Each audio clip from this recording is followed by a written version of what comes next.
రాకేష్ గారు ఒకటి so time అయితే కలిసి మీకు రకరకాలుగా పాజిటివ్ సైన్స్ అయితే మీకు కనపడుతున్నాయి. ప్రతిపక్షంగా ప్రజలన్నీ గమనిస్తున్నప్పుడు ఇటా ఆట అనుకున్నప్పుడు మీ సైడ్ పాజిటివ్గా చూసే అవకాశాలు చాలా విషయాలు ఉన్నాయి.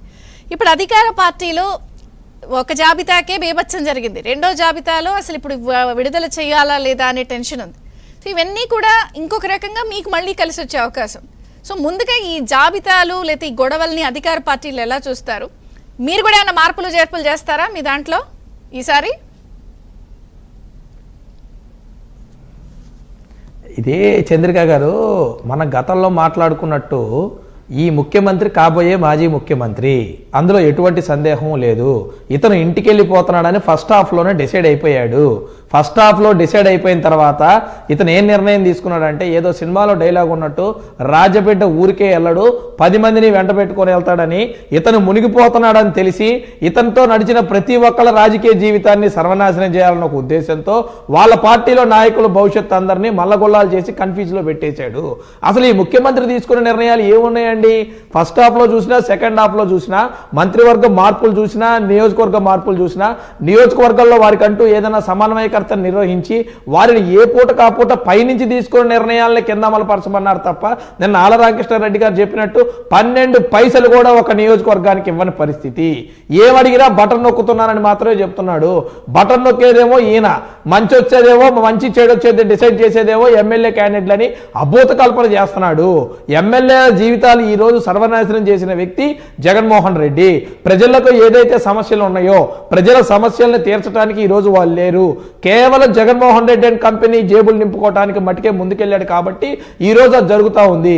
ఏదైతే చెప్పామో మంచి చేసిన వాళ్ళకి మంచి జరుగుతుంది, చెడు చేసిన వాళ్ళకి చెడు జరుగుతుంది. జగన్మోహన్ రెడ్డి ఈ విధంగా చెడు చేశాడు కాబట్టి అతనికి చెడే జరిగింది. మా నాయకుడు చంద్రబాబు నాయుడు గారు ఎంత మంచి చేశారో అందరికీ తెలుసు కాబట్టే అతను చంద్రబాబు నాయుడు గారికి చెడు చేయాలని చూసినా ప్రజలందరూ ఎలా బయటకు వచ్చి అతనికి సంఘీభావం తెలిపి మంచి చేశారో అందరికీ తెలుసు.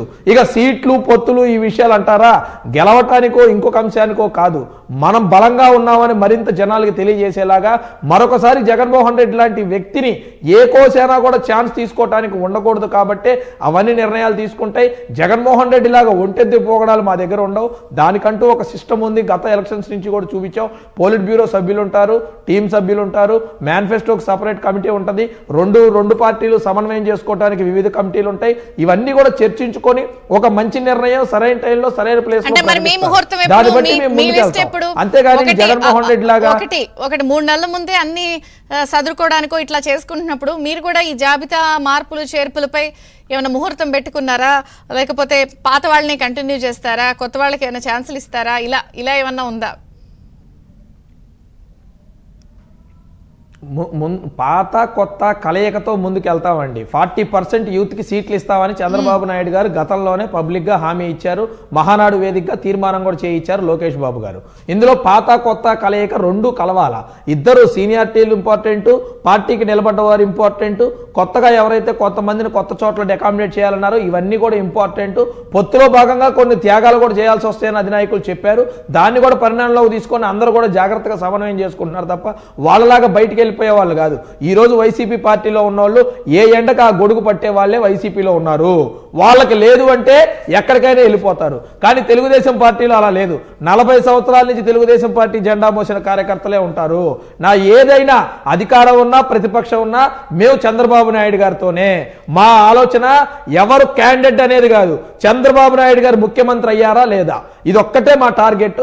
దానికోసమే ప్రతి ఒక్క తెలుగుదేశం పార్టీ సైనికులకు కష్టపడతాం. చంద్రబాబు నాయుడు గారిని ముఖ్యమంత్రిగా చేస్తాం. భవిష్యత్తులో చంద్రబాబు నాయుడు గారు ఆంధ్రప్రదేశ్కి రాష్ట్రానికి జరగాల్సిన మంచి గురించి ఆలోచిస్తాను తప్ప క్యాండిడేట్లు సీట్లు పొత్తుల విషయం అనేది అధినాయకత్వం చూసుకుంటుంది. అండ్ అగైన్ ఇందాక మళ్ళీ అన్నారు మీరు జగన్మోహన్ రెడ్డి తీసుకున్న విషయాలని అన్నారు. జగన్మోహన్ రెడ్డి అనే వ్యక్తి ఈరోజు ఇందాక వ్యవస్థలన్నింటినీ కూడా తప్పుదో పట్టించి తప్పు రిపోర్ట్లు ఇచ్చి వివిధ రకాల